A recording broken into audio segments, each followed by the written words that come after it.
standing on the porch, I pull on my mother's worn gardening gloves. I must have seen her wearing these things 10,000 times. Even so, I feel disconnected from her memory. I shake away the empty feeling inside of me and survey the task at hand.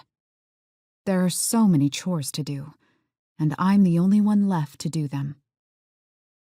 I take a deep breath, and it clouds on the crisp morning air. Consciously, I decide to start at the gate, wanting to get as far away from the house as possible. When I kneel in the moist dirt, I keep my back to my parents' thatched roof cottage home. I've heard some of the townspeople talking. They say only ghosts live here. But that isn't true at all. There are no ghosts in this house. It's empty, save for me and Aunt Celia. Though I wish I could say I still feel the presence of my parents' spirits.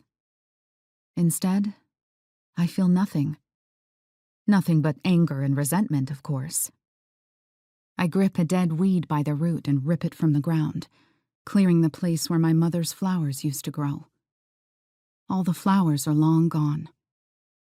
Working hard, I lose myself in the task of weeding, inching my way around the garden on my knees, measuring the passage of time by the growing heat of the sun on my back. I don't stop my work until a shadow falls over me. "Gods, Adelaide! Is this where you've been all morning? I've been calling you for hours, girl." "What do you want, Celia?" "What do I want?" My aunt echoes, incredulous.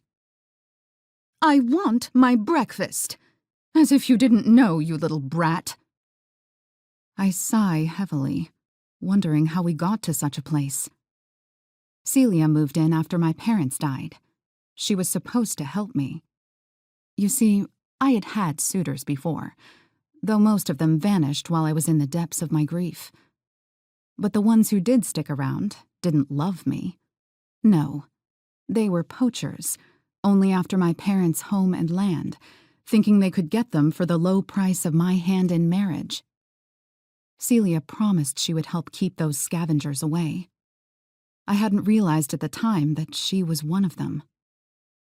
As much as you'd like to believe to the contrary, I am not your servant, Celia. If you want breakfast, make yourself something to eat. In case you haven't noticed, I have work to do." "Not today, you don't. I promised Marjorie Carter you'd clean her stables. Said you'd be there bright and early, too. So stop playing in the dirt and make me a quick meal before you head out. Marjorie will be waiting, and I don't want you to embarrass me." "Frankly, Celia, you're mad if you think I'm going to do that. If you recall, I hate the Carters. I'd sooner make you breakfast than I would help that simple-minded family. And just to be clear, I'm not making you any damned breakfast.